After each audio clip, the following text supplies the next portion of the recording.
that when we are defending culture, we are defending the European Union, we are defending democracy, we are defending something that we care about.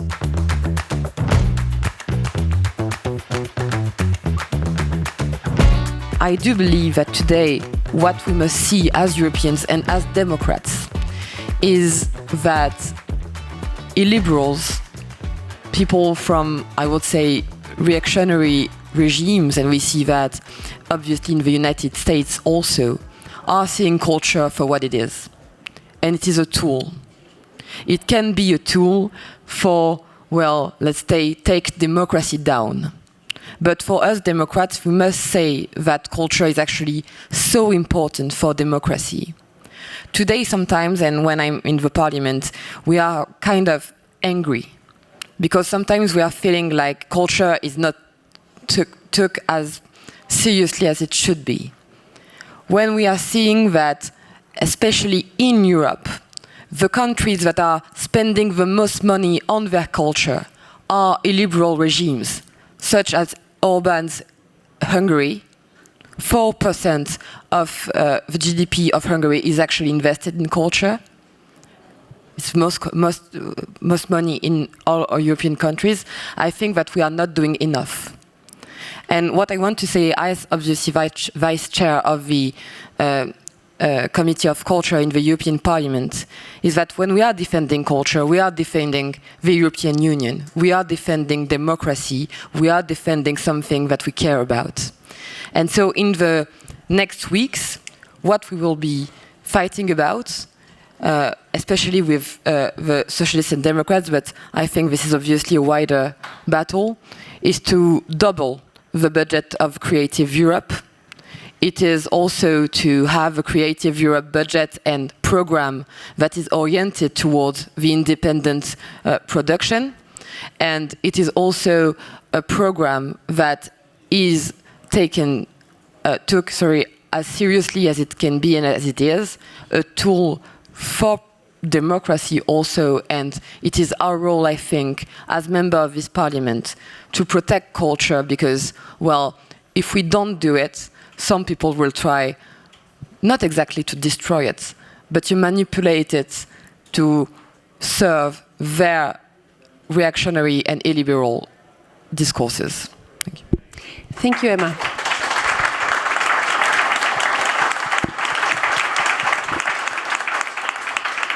So you are making a link clearly between the structure of the budget, the political priority of the European Union for this sequence of time defined by the budget, and you are very clearly making a difference between propaganda on the one end and soft power promoting democratic values and culture, realizing that there is a bit of a difference of treatment between the two, and it seems like, from your perspective, the understanding of the influence that the cultural sectors can carry is better understood on the side of illiberal democracies who would invest into it for propaganda purposes, while we may be on the other side seeing something that has to do with maybe a more timid approach to financing that you feel can be addressed by the European Parliament in this discussion.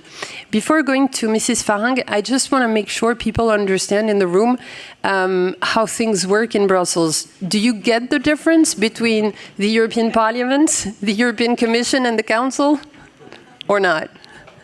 Yeah, okay, let's say we do, but we will still explain as we go along.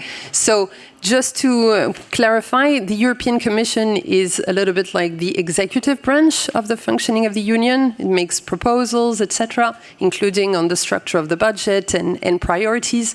But then, of course, the member states in Council and the European Parliament have a say. So in the end, whatever the European Union does is the result of this three-legged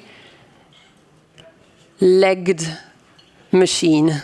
I don't know if this is a good comparison, but you get my meaning. Mrs. Farreng, we're going to go to you, having given you a few seconds to catch your breath. You have been serving as a member of the European Parliament since 2019. You are today also involved in the Committee on Culture and Education in the European Parliament as coordinator for Renew. Can you tell us from your previous mandate experience, what's it been like last time around? And were you happy with the results of what the European Parliament influenced in discussing the budget and the place of culture in the budget last time? Because COVID was there at some point and did have an impact as well. First, hello everyone. Sorry for being late. I'm just arriving from Biarritz, where maybe you know there will be soon a very great festival called Nouvelle Vague. I thought Sandrine Brouwer should be in the room, so that was such an introduction. What I feel. First, I thank Emma for her speech because I share many points that she raised.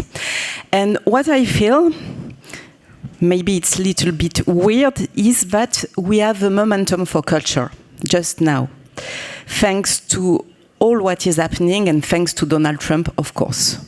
Really, we have this chance. So we should grasp it now. As you said, it's sometimes complicated to understand how we work in the European elections, and that's an issue. Because, you know, it's very interesting to understand these three institutions, because we don't share the same point of view. What I feel is that there is a will in the Council, so in the Member States. I think we can count on something. I think so. You have the Parliament. Today, to be honest, I'm not sure about what we think about culture. Indeed, we know what we think in our committees, because, okay, I sit with Emma in the Committee for Culture. As well, I'm in the Committee for Juridic and Legal Affairs, which is very important because it works on copyright and very soon on IA and copyright. We have an initiative report that will be very interesting and important. And we have the Commission. So the Commission, which is a kind of government. As I said, today we don't know really what the Parliament thinks, because we don't have a vote on culture yet. We gave opinion on budget. We said, of course, we want more. We want to first to securize Creative Europe because it was at stake, and that's crazy because it's the smaller program in the EU. It's less than 0.02% of the budget, so that's crazy. That Creative Europe should be attacked. So we told we want more money, but as well we want to address media issue. But we ask for example, for a music stream as media is, because we have a lot of question about music as well. So we said that we are on many subjects, as I said, of course, IA and culture, which is quite a big debate in these times in the parliaments.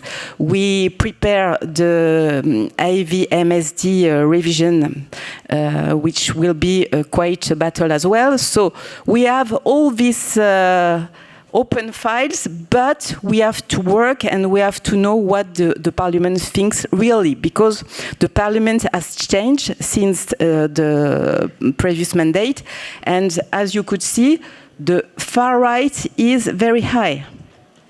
So we don't know really that they will vote, and maybe it will be very weird as well for us as Democrats, because as they struggle for sovereignty, maybe they will vote in favor of European sovereignty.